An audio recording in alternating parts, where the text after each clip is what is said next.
welcome again, and thank you for attending our webinar on the report that we've just released, Options for Decarbonizing Residential Space Heating in Cold Climates. My name is Layla Fadali, and I'm a senior researcher at the American Council for an Energy Efficient Economy, or ACEEE for short. I am one of the authors on this report, but today I'm mostly just moderating the webinar. So before we get started, I want to start with some housekeeping announcements. So first of all, we are recording the webinar, and we'll make that recording available to all registrants within a few business days. We also will make the slides available to all registrants. That will go out via email, again, after a few business days.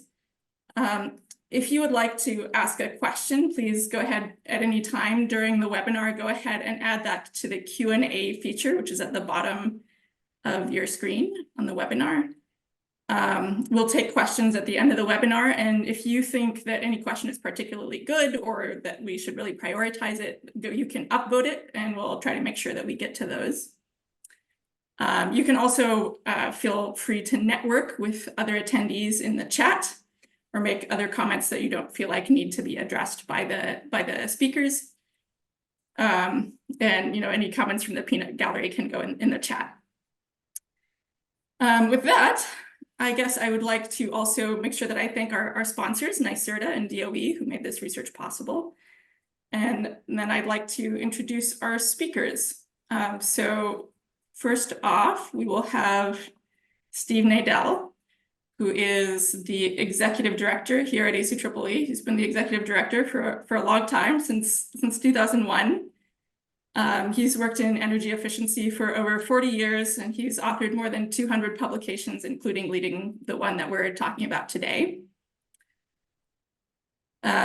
Next, we will have Amy Royden-Bloom, who is the program manager of the Residential Buildings Integration Program in the Building Technologies Office at the U.S. Department of Energy. I used to be a fellow there, so I used to have to introduce myself with that mouthful. That's why I'm smiling. So Amy leads programs that include research, analysis, information, partnerships that are all geared towards developing and scaling energy efficiency technologies and approaches that improve the affordability and comfort of our nation's 120 million residential buildings, all while reducing their carbon footprint and energy consumption. And then, last but not least, we'll have Chris Nemi, who is the principal at the Energy Futures Group. Chris specializes in analyzing markets for energy efficiency, renewable energy, and strategic electrification measures, and designing and evaluating programs and policies to promote them.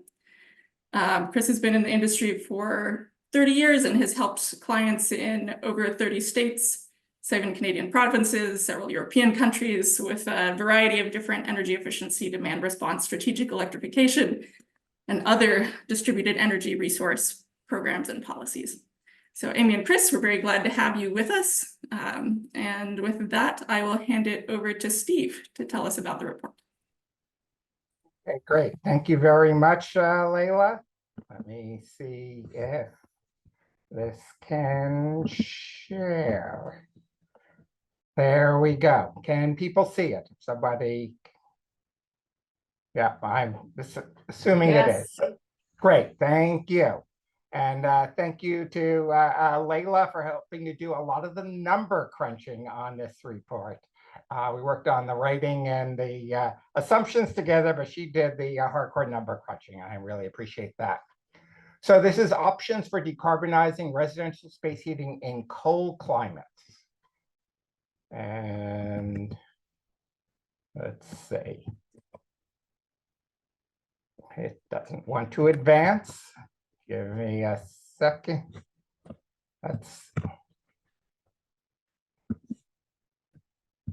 There we go.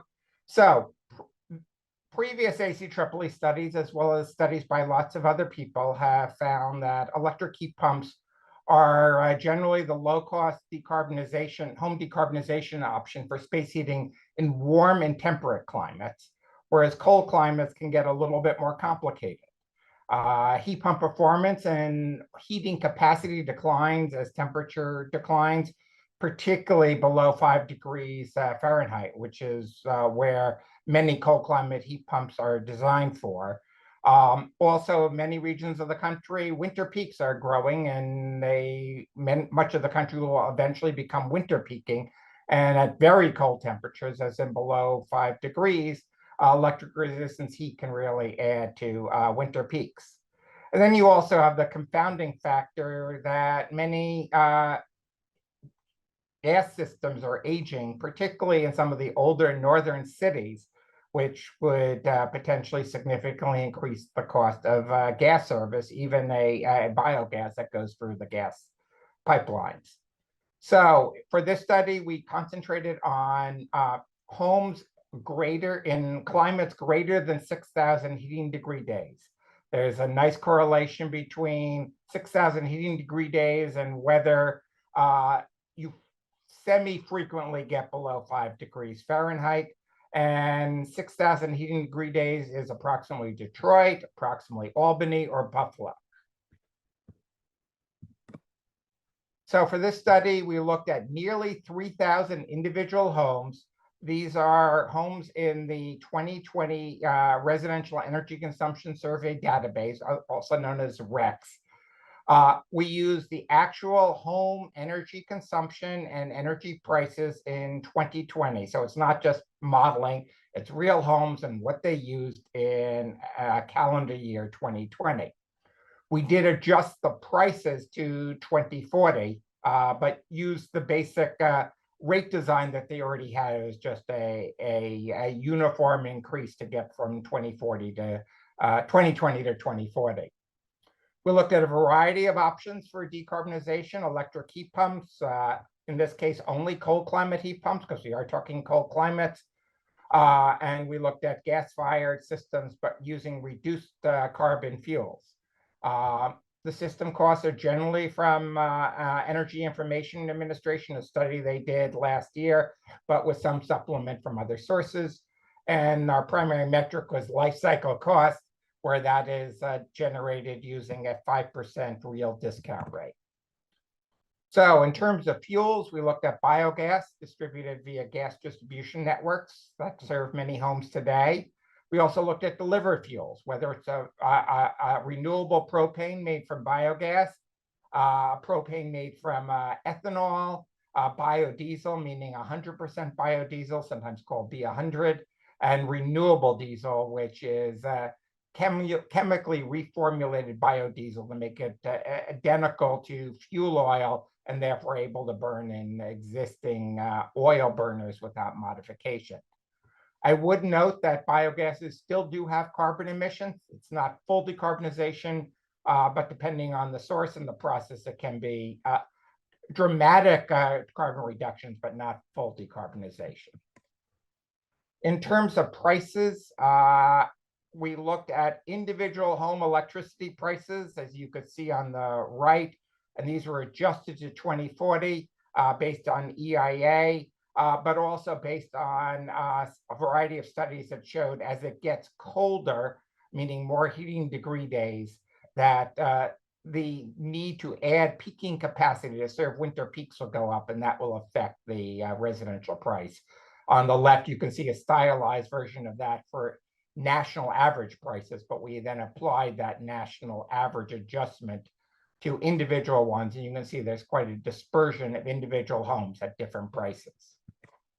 Likewise, for gas on the right, you can see the prices we use for all the individual homes, and that in particular is based on their 2020 cost, but then adjusted for the reference case, which assumes use of biogas being quite a bit more expensive at a wholesale basis than natural gas is. Our results, we did a variety of comparisons. This one just shows a simple comparison between gas heat pumps and gas furnaces. Each of the X's in two different colors are the individual homes and where they fall. But then we did best fit lines, statistical best fit lines. And you can see that in this case, the gas furnace throughout the range on average has lower life cycle costs than a gas heat pump.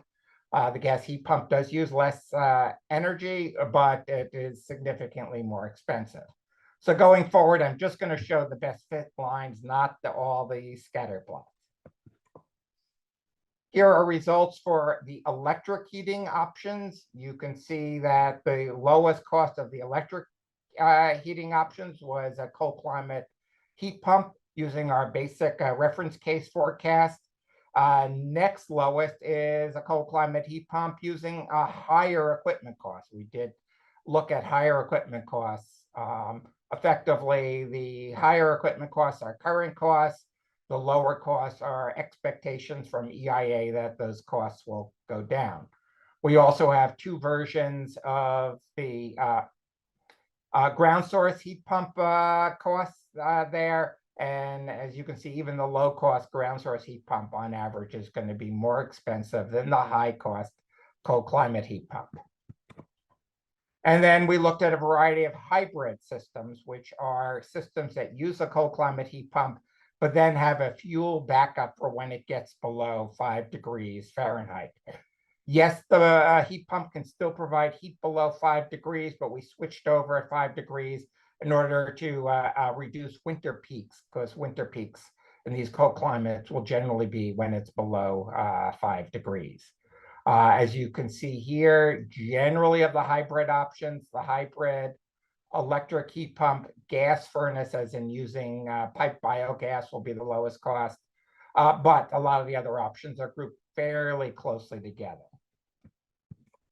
And we did high and low cost estimates. I'm showing here 25% lower biogas costs and 25% higher. The biogas costs in particular subject to great uncertainty.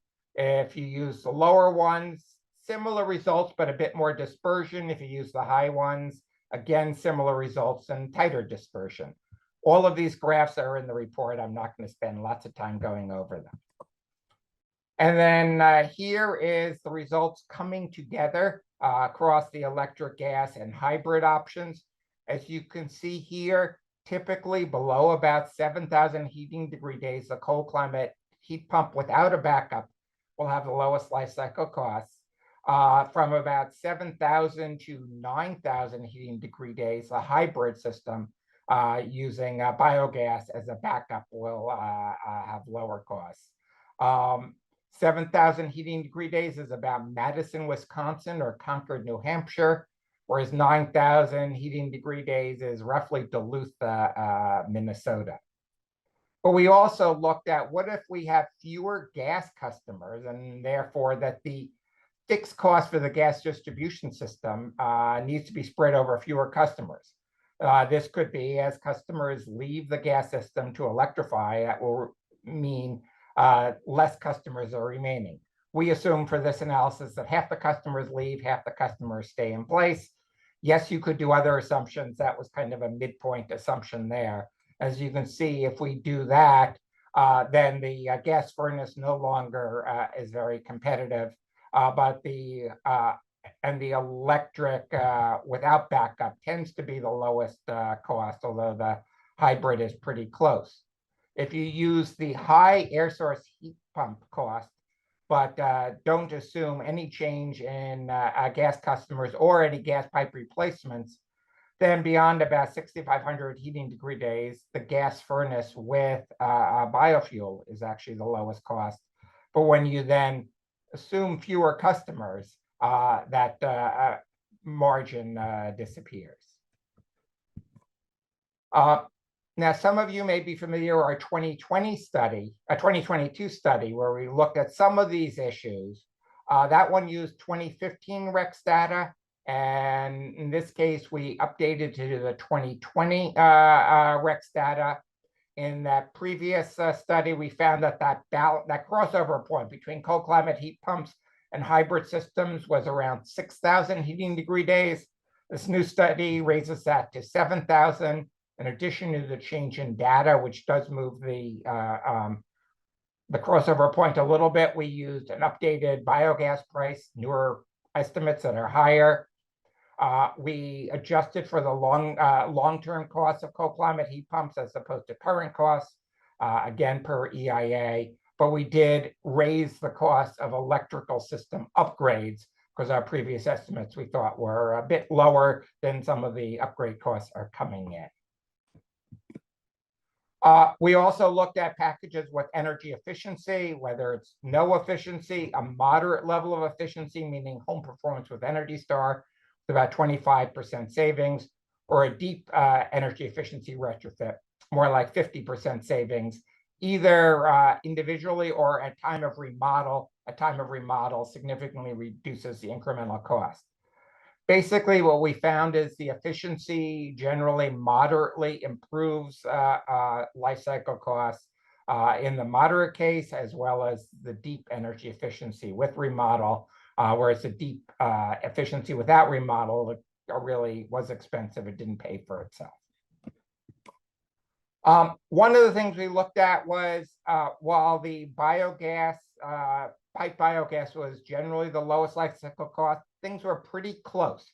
And particularly if you need a lot of pipe replacement, or if a lot of customers leave the system, then other fuels or all electric could be cost effective. Other fuels are delivered fuels. And for this, we looked at how much fuel do you need for each home for when the temperature gets below 5 degrees. As you can see, for the vast majority of homes, you need less than 100 gallons of propane a year. So you could have a 100-gallon propane tank, fill it up once a year, and that would serve your backup heating needs. And in much colder climates, you might, between 8 and 10,000 heating degree days, you might consider a 200-gallon propane tank. But again, filling it up once per year. And if you use biodiesel or renewable diesel, similar findings roughly.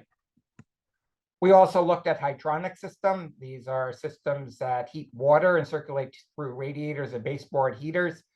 In this case, we included the efficiency in the primary case because your typical American residential boiler is designed to provide hot water at 160 to 180 degrees to radiators, and the radiators are sized based on that. Whereas an air-to-water heat pump, which we looked at, only raises the temperature typically to 140. So you either need to do efficiency, reduce the heat loss so that 140-degree water is adequate, or you need to have some type of backup to raise the water temperature from 140 to 160 or more on those very coldest days. So given this, up to about 6,600 heating degree days, the air-to-water heat pump without backup tended to be the lowest cost. But beyond about 6,700 heating degree days, it's the air-to-water heat pump with moderate efficiency to help avoid the backup system. And then various backup systems are shown there. All of which are options. The ground source heat pump tended to be a bit more expensive. But other than that, they were reasonably close together. So conclusions, even in cold climates, electrification of space heating is possible and can be cost effective relative to reduced carbon fuels. As we noted, beyond about 7,000 heating degree days, a hybrid system combining cold climate heat pump and a furnace using biofuels will minimize life cycle costs, again, compared to just using reduced carbon fuels. For homes heated with gas hot water boilers, generally an air-to-water heat pump combined with a moderate efficiency package minimizes life cycle costs. And I'd reiterate again, biofuels are not 100% decarbonization. They still have emissions. As a backup fuel, generally we found biogas will be the lowest cost if the gas system is largely unchanged, meaning you don't need pipe replacement and most customers stay on the system.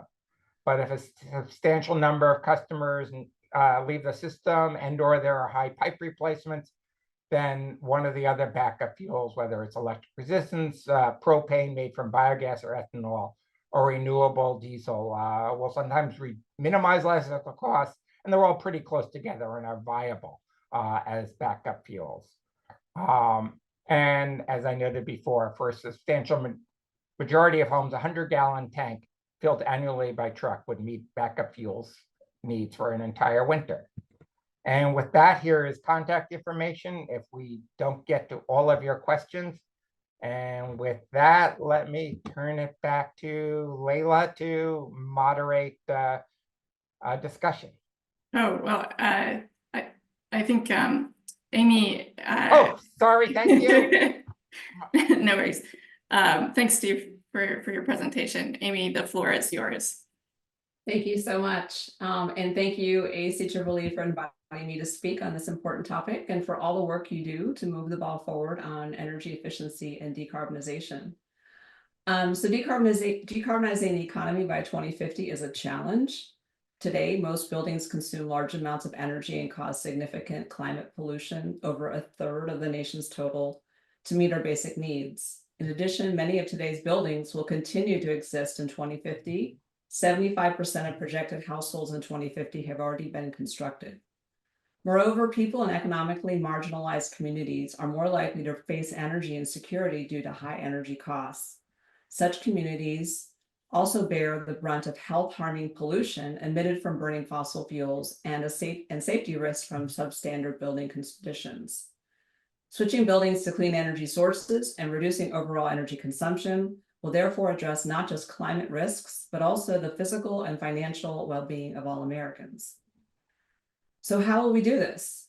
Earlier this month, we released our blueprint for decarbonizing the nation's building sector by 2050, and I put a link in the chat to it. And heat pump adoption is key to meeting our goals. The blueprint sets us on a path to reduce greenhouse gas emissions from US buildings 65% by 2035 and 90% by 2050, compared with 2005, while enabling net zero emissions economy-wide. The blueprint makes clear the scale of the challenge. As an example, at our current rate of heat pump installations, we will be at this for 200 years before we have moved the whole market to clean, efficient space conditioning. We need to radically amp up this conversion by tenfold to complete this conversion within 20 years to meet our 2050 targets. Recent market trends are encouraging. Last year alone, Americans purchased 4 million heat pumps, eclipsing gas furnace sales for 2 consecutive years. And heat pump incentives and the Inflation Reduction Act expected to galvanize further growth in the market. With respect to cold climate heat pumps specifically, in January, DOE announced that 4 additional heat pump manufacturers, for a total of 8, covering all major manufacturers in the US, successfully produced heat pump prototypes as part of the Residential Cold Climate Heat Pump Technology Challenge, a DOE initiative to accelerate the deployment of affordable heat pump technologies by supporting innovation and manufacturing. Launched in 2021, this initiative brings together public and private sector stakeholders to address technical challenges and market barriers to adopting next-generation cold climate heat pumps. The challenge specifies that prototypes deliver 100% heating capacity without the use of auxiliary heat and with significantly higher efficiencies at 5 degrees Fahrenheit, with some units maintaining that all the way down to minus 15 degrees Fahrenheit. The next phase of the challenge will involve the installation and monitoring of more than 23 prototypes in various cold climate locations throughout the US and Canada over the next year, and we're really excited. Turning to Steve's report, it concludes, because of the economic realities people are experiencing in their homes, particularly low-income households, that full electrification isn't affordable for many folks today, particularly in very cold climates. I'll note that the report's analysis is based on the current performance of cold climate heat pumps. By 2030, performance is likely to improve, but ACEEE did not include performance improvements in its analysis. As I noted previously, our residential cold climate heat pump technology challenge is spurring the development of better performing cold climate heat pumps. The paper does a great job of envisioning one way to continue to scale back emissions at the rate required to meet global climate targets, while also ensuring affordable, resilient energy for all folks, even in the coldest parts of the country. This includes considerations of energy efficiency, equipment selection, and net zero delivered fuels, such as renewable methane gas, biogas, and biodiesel. All aspects of this transition need to be considered intently to ensure everything occurs equitably without overly sacrificing speed. These concerns were amplified in cold climates, and this paper adds to the growing body of great research that will be used to inform decision-making in this space. Thanks. Turn it back to Layla. Thanks so much, Amy. Chris, last but not least, take it away. Thanks. I want to echo what Amy said, and thanking Layla and Steve for the kind of comprehensive analysis and good work that they've done with this report. This is a super important topic. I want to come back to just restating a couple of key conclusions that one of which Steve focused on, but a couple of which, because he had so much to talk about, may not have quite addressed. The first is that relative to gas systems, gas forced air systems, that all electric cold climate air source heat pumps are the lowest cost option, up to about 7,000 heating degree days. That's a pretty cold climate. Just to hammer home the point Steve made, that's all of Massachusetts, southern Maine, New Hampshire, Vermont, all of the major, pretty much all of the major urban centers in New York, from Albany to Buffalo, the southern half of Michigan, all of Illinois, et cetera.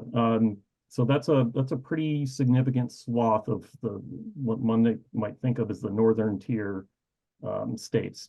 But that's for gas forced air systems. Steve's slides for the air to water systems displacing hydronic heating suggest that cutoff is even higher temperature threshold than it is for forced air gas systems. And then for those folks who live in the Northeast, myself included, I'm in Vermont, where there's an awful lot of propane and fuel oil being burned. It looked like the cold climate air source heat pump was the least cost option, almost regardless of how cold your climate is. So that's a really interesting and important kind of set of conclusions that I want to come back to at the end of my comments. I do want to note a couple of important caveats and uncertainties around what Steve presented. He's obviously presenting kind of the average situation, so the situation in any given jurisdiction is going to vary potentially a little bit depending on local gas and electricity rates. Also, his focus and Layla's focus was on existing homes. And work that I've done, it's pretty clear that however cost effective it is to focus on all electric cold climate heat pumps for retrofits in existing homes, it's much more cost effective to do it in new construction where the building can be made much more efficient from the get-go, and you can also avoid some of the costs capital costs associated with connections to a gas system. Also, while the analysis attempted to account for the increasing cost to the grid that will be associated with increased winter peaks and the need for new peaking capacity, it didn't directly account for the fact that added load will enable some fixed cost to be spread across a broader range of sales, which will put some downward pressure on rates. Perhaps not enormous, but probably enough to have some effect on what that cutoff point is for the cost effectiveness threshold at which hybrid systems start to make more sense. Also, the analysis by focusing, or at least the scenario that focused on a 50% reduction in gas throughput by 2040 is interesting. But I'll note that many states, Vermont, Massachusetts, Maryland, among them, for just to list a few examples, have greenhouse gas emission reduction goals or requirements actually that are more aggressive than that. And to the extent that gas volumes are decreased to meet those more aggressive targets, so gas capital costs are spread across a smaller volume of sales, that therefore increasing gas prices that customers face. That would also tilt the balance point, if you will, up to a higher level. And then lastly, I want to come back to a point that probably most importantly that Amy made, which is that we know that there have been significant improvements in the cold climate performance of heat pumps over the last 5 to 10 years. The 5 degree Fahrenheit threshold that has commonly been used in recent years to define cold climate heat pumps is a good one to focus on right now. But we know that there are products in the market today that actually provide their full nameplate capacity at temperatures much lower than that. I believe Mitsubishi, for example, has introduced in the last year or two models that can provide that their full capacity down to -5. And there's reason to believe, I think, that that kind of cold climate performance will continue to improve as technology innovates. And as that happens, the economics will continue to tilt more towards all electric systems. That all said, I want to close with a few thoughts about what I consider to be kind of no regrets solutions that we ought to think about investing in right now. The first is that we know that we're going to need significant investment and transitions to heat pumps in homes, whether it's all electric systems or hybrid systems, kind of across the board. So we need to start promoting them ASAP. And in many markets in northern states, the availability and knowledge of these products is pretty limited. So we need to begin investing in developing those markets now, because the opportunities when customers are interested in these replacements, when their heating system dies or when their air conditioner dies, only come once every 15 or 20 years. And I say that because that it's a no regrets strategy, because we don't actually need to know what the final answer is on some of these uncertain assumptions to know whether we ought to be pushing heat pumps. Whether it's a hybrid or all electric systems, we're going to need them in almost every home in the coming decades. So let's get started, and we can figure out what the final answer in the 2040s is going to be when we have more information down the road. Secondly, I would argue that in cold climates like the ones that Steve and Layla were focused on in this study, we really should be focusing exclusively on promoting and developing markets for those cold climate models. If we're going to grow the market, let's grow it for the kind of equipment that we know we're going to need in the long run, and not just for a kind of a short-term or near-term solution. And to that end, I would note that as states are putting together their plans for implementing the IRA rebate offers that will soon be available, it would be good if those northern tier states limited the IRA rebates that they offer to cold climate models, in my view. Nearly lastly, I want to make a point that Marty Kushler, I saw, has made a couple times in the chat, which is that another no regret strategy is to invest in building envelope efficiency. That is a really good strategy. It's cost effective. Regardless of what future decarbonization scenario you believe is going to be most likely, whether it's going to rely exclusively on all electric systems, or whether it's going to involve hybrid systems with some amount of biofuel. In either case, energy efficiency, building envelope efficiency is going to be helpful. And so we should begin to focus on that too, because weatherizing our buildings is also going to be a multi-decade proposition. I'll just note that my own office, which is in Heinsberg, Vermont, something like 7,500 heating degree days. It's an old 1850s farmhouse that we did a gut rehab on. We heat entirely with ductless mini split cold climate heat pumps with no backup electric resistance or otherwise at all. And the reason we're able to do that is because the building envelope is really tight and well insulated. Last point I would want to make, and I think Amy referred to this several times, but I think is worth restating, that whatever approach we take to promoting weatherization and conversions to heat pumps, whether all electric or hybrid systems or some combination, it's really important that we think about equity concerns so that low-income households are brought along with the energy transition in a way that's affordable to them, along with everybody else. That's not just going to mean finding ways to effectively promote this technology to them, but I personally believe it's also going to require some complementary policies to ensure that their energy burdens do not get worse in the process. Thank you very much. All All right, thank you so much, Chris. Now I'd like to invite all of our speakers to come back on video so that we can take questions from the audience. So the first question that the question that's the most popular, the prom queen of the questions is from Marty. Electrifying at scale will have major impacts on the electric system costs, and how do we take that into account? And there are several other questions about electricity prices and costs. Eric Wilson notes that existing electricity prices are lower for electric heated homes, and do we account for that? I'm forgetting the name, but someone else asked if revenues are increasing because of more heat pumps and electric vehicles. Will that increased revenue mean that electricity rates do not need to go up? And have we considered that? Okay, let me try to answer that.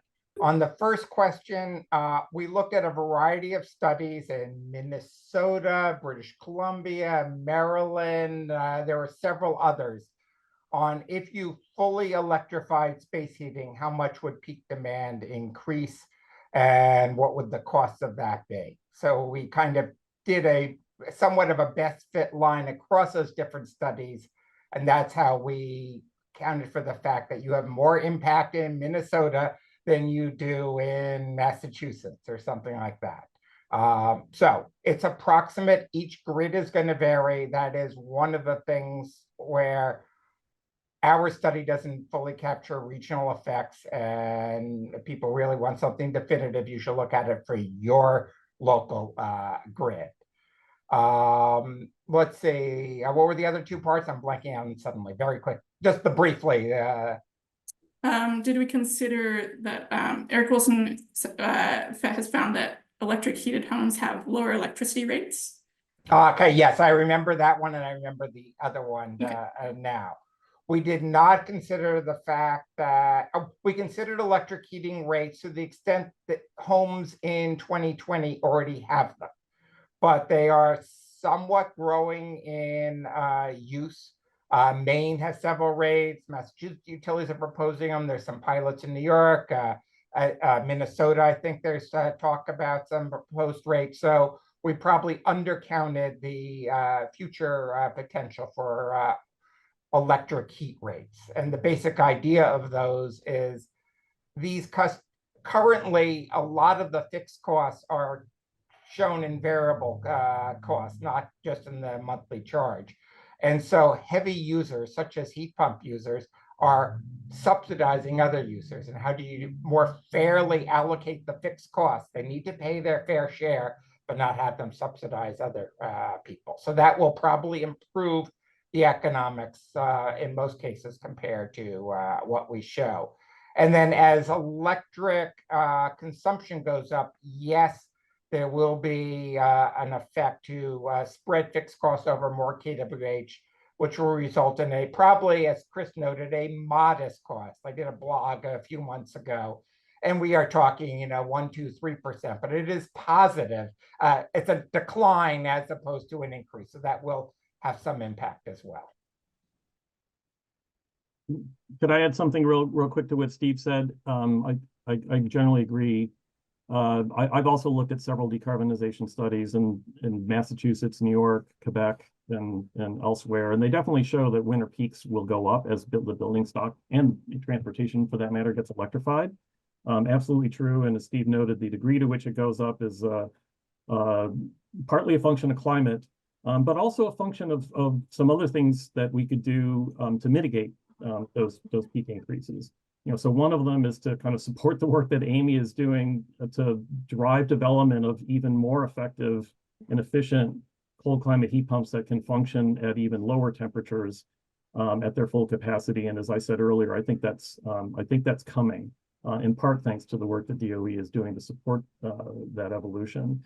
The other is, these are all no regrets things. The other is to do what Marty said in the chat, which is to focus on simultaneously improving building envelope efficiency so that peak loads aren't nearly as high. in a well-insulated building as they would otherwise be. There are also demand response solutions that are that can partially address these concerns. They're not going to by any means make them go away, but they can at least partially mitigate those concerns. Right. I want to add two other things. One is somebody in the comments pointed out, wood heat is common in far northern climates. So we didn't look at wood because not everybody can use wood, but for those who can use wood, that will often be lower cost than delivered fuels or piped gas. That's one thing. And then to respond to a comment that Amy made, the Cold Climate Heat Pump Challenge is a great program. I'm looking forward to seeing the results. We did assume one aspect of that in our study, which is full heat output at 5 degrees Fahrenheit, which most systems don't have. But some of the Cold Climate Heat Pump Challenge goes even lower with full heat output. And with this, cost should go down, and we did not include that part.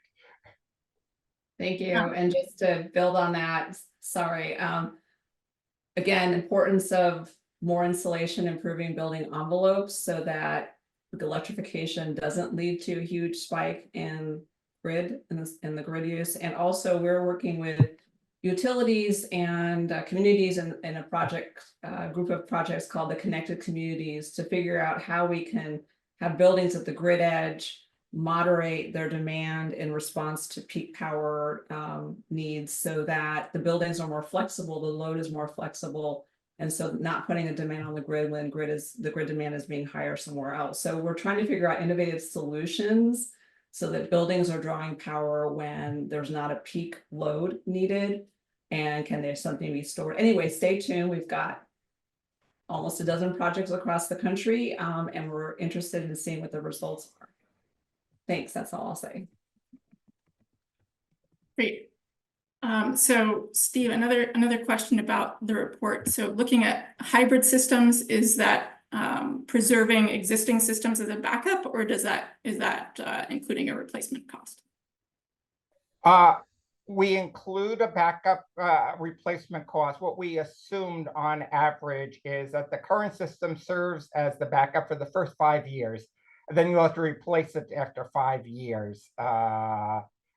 This is in cases where you have the cold climate heat pump is replacing a central air conditioner. So we do it, but we say they're not perfectly matched in timing. Whereas if you are replacing a furnace, don't have central air conditioning, then you're replacing this with the cold climate heat pump. And if you need a backup, you'll have to install that as well. A few more questions about the assumptions. What's the lifetime of the systems that we assume? Sorry, I'll stop there. My recollection is we used 20 years. Yeah, I think we used. I think it's 18 years. We assumed 18 years is the typical lifetime of heating equipment, and that was the period of the analysis. Okay, so I found my other assumption question of like, what did we include anything about the sizing of equipment? That's a key design element for cold climate heat pumps, and that can be an issue with envelope upgrades as well, or there's a relationship with envelope upgrades as well. Yeah, so yes, the sizing was factored into the costing, and yes, we assume that they need to be properly sized.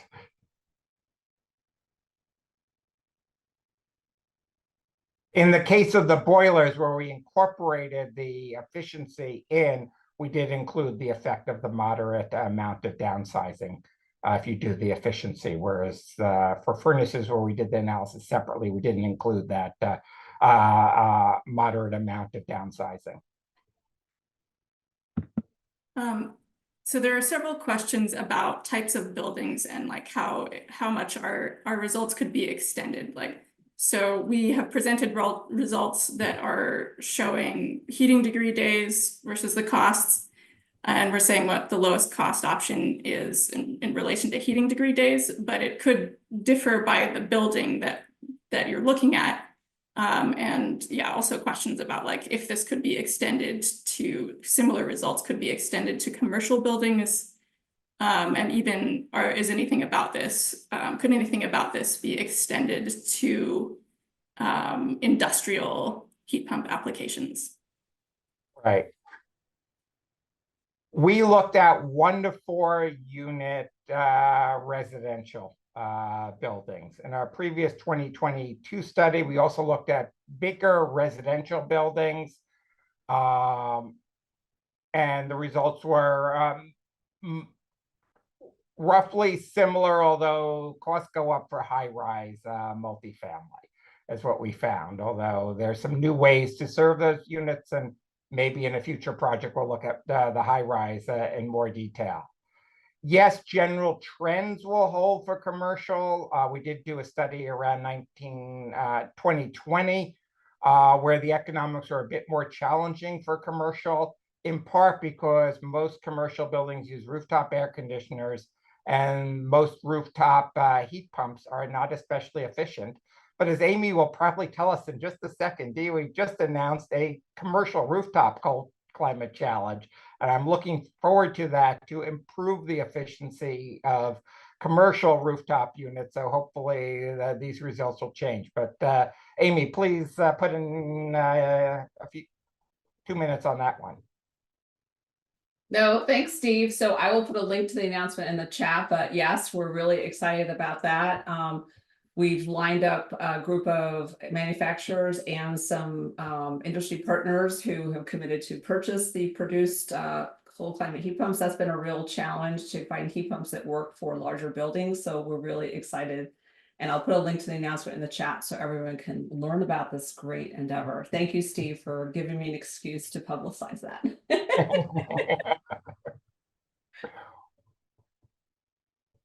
Okay, so Michael Gartman asks, is anyone actually working on making biogas delivered fuels? It seems like that could be a way to provide backup for extreme cold blackout events without maintaining a massive pipeline system, but pipeline biogas has less than half the energy intensity of propane. Yes, there is work taking place on all 4 delivered fuels we looked at. You can buy B20 in many places. B20 is 20% biofuels, but in some places you can buy B100, 100% today. Renewable diesel is widely used as an automotive fuel. So that is actually available. There's more renewable diesel produced today than there is biodiesel for that reason. And GTI, some of the national labs and others are working on renewable propane, both made from biogas and from ethanol. And we based our costs and performance on published information on those various projects, although the cost data is very limited, and I look forward to seeing improved cost data on those renewable propanes.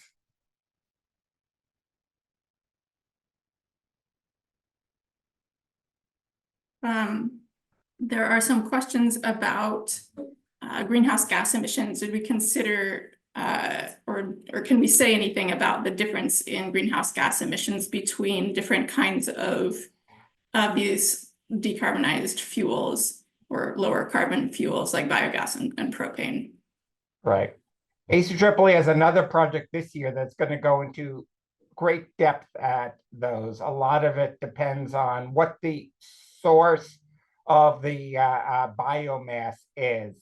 Is it waste? Is it an energy crop? But they can vary fairly widely, and I don't want to grossly oversimplify in a 1-minute reply.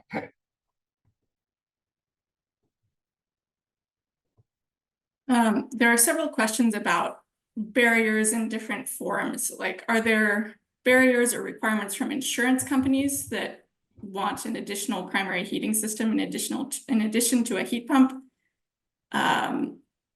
There are also questions about the regulation of refrigerants.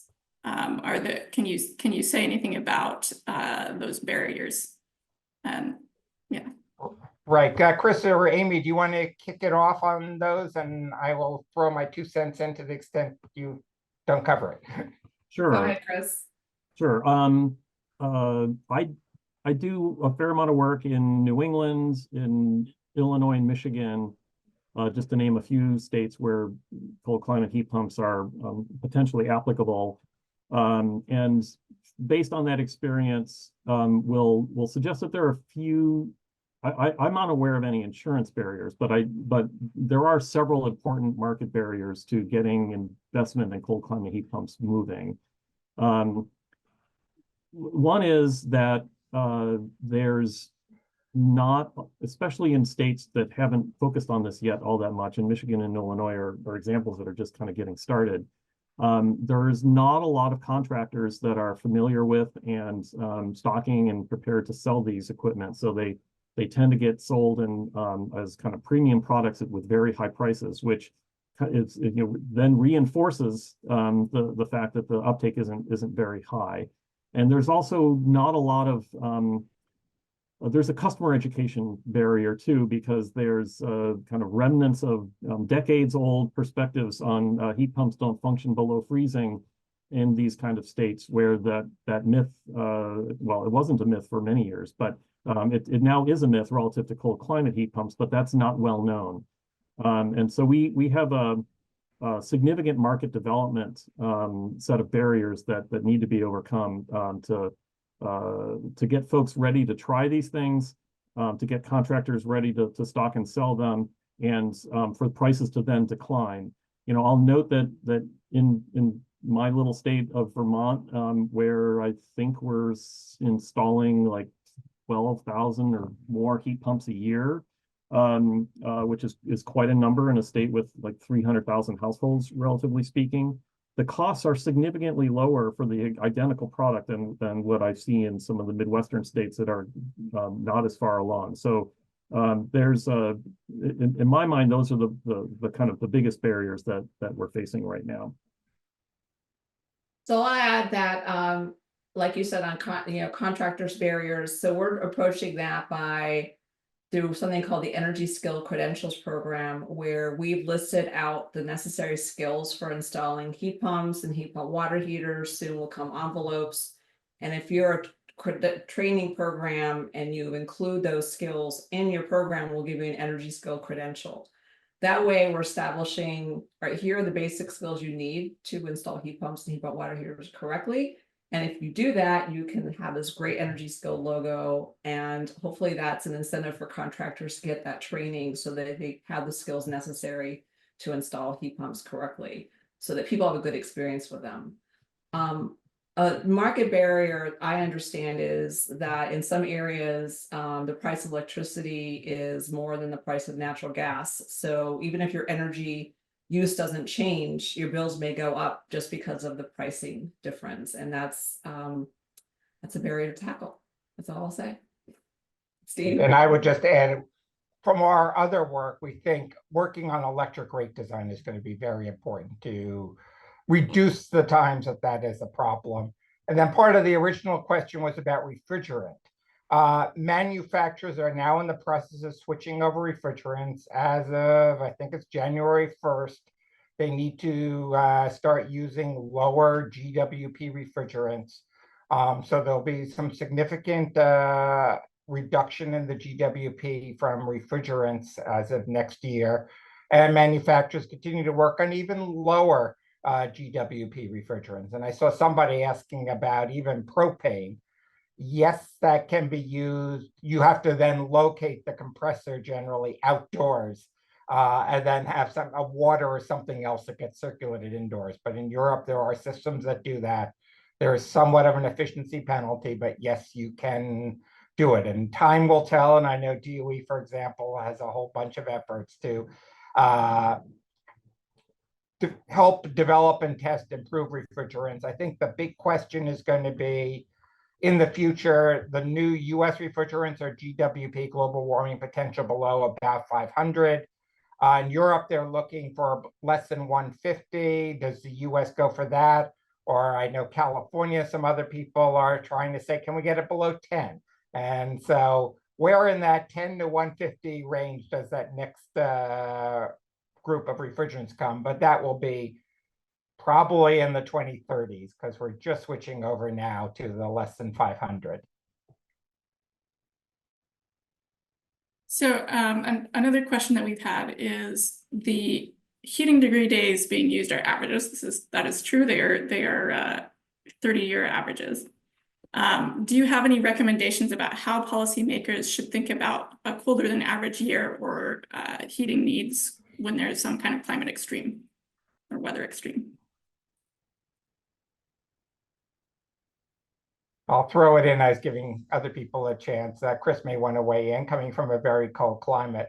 I mean, you do need to hot size your heating system for the coldest, usually they do 99% design temperature or something like that. You need to be prepared for those occasional very cold days.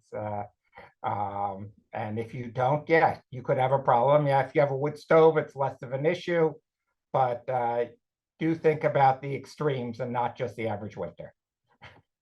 Yeah, I'll add that just as a reminder that the analysis that Layla and Steve did was looking at the customer economics at a given average temperature. And while you may have individual years that have episodes that are like super cold, when you're making a decision about what type of equipment to invest in as a customer, the averages are probably what you're thinking about. Now, as a policymaker, you do need to think about the peaks that will result from extremes. And on the electric grid, that means understanding what are the implications of the type of backup system that you have in a cold climate, whether it's electric resistance or whether it's some sort of biofuel, will have implications for how much generating capacity and how much upgrade on the transmission and distribution system you need to incur. And that just simply needs to be traded off against the alternatives and what other costs you might incur if you go down a different path, number one. And number two, as I said earlier, there are also ways to mitigate against those concerns. And as I said before, my office in a 7,500 heating degree day kind of climate has no backup at all. Because it's super energy efficient. We're never going to get all of the residential building stock to that level of efficiency, but the closer we can get the building stock, is not just new construction, but also some of the existing building stock more efficient, the less of a concern that becomes. And then that coupled with really focusing on promoting the most efficient.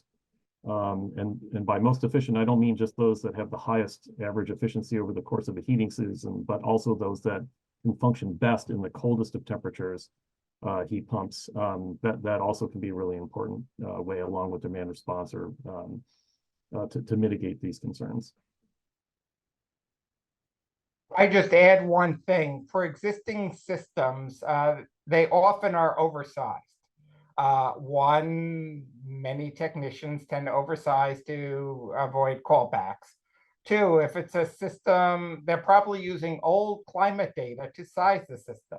And we've noticed over the course, just looking at 2015 versus 2020 recs and looking at others, the average climate is getting warmer. When I say the dividing line is Madison, Wisconsin now, come back in 20 years, it will probably be farther north. So that's something else, unfortunately, that is going to address the problems of inadequate heat. But for those who love snow, it's a problem. All right. I would just like to give each of our speakers a very quick chance to add any final thoughts. I'll start. I hope this study is useful for you to get a handle on how it may apply in your jurisdiction or the jurisdiction work in. These are approximate. It shows you which tend to do better, which tend not to, but you need to also look at local factors. I'm not saying we've done the perfect study everywhere in the lower 48. I guess I'll chime in and say two things. One, again, thanks to Layla and Steve for kind of advancing the discussion on this really important topic. It is complicated. There are a lot of trade-offs involved, but we all need to get ourselves further educated about this. So really appreciate the contribution to the discussion you guys have brought. And then secondly, just to reiterate something I said earlier, this transition is going to take decades. not just for weatherizing houses, which is hard, but also for equipment turnover. So we need to get started now in a significant way. And in these northern tier states, we really should be focusing all of our efforts on cold climate models, whether you believe that it's a hybrid or a all electric, either way. Thanks, and I'll just end by saying the blueprint shows that we've got a lot of work to do in a very short time, so we need all the help we can get. Please give us comments on the blueprint. If there are things we're missing, things we can do to move things along more quickly, please let us know. And just again, thank you to Lila and Steve for inviting me to this really important webinar. Really appreciate it. All right, so thank you all very much for joining us for today's webinar. I know we weren't able to get to all the questions, but we will try to address other questions in the chat in the next few days afterwards. Everyone will get a link emailed to you with the recording as well as the slides that were presented, that Steve presented, and we hope that you'll join us again on another webinar. Have a great day.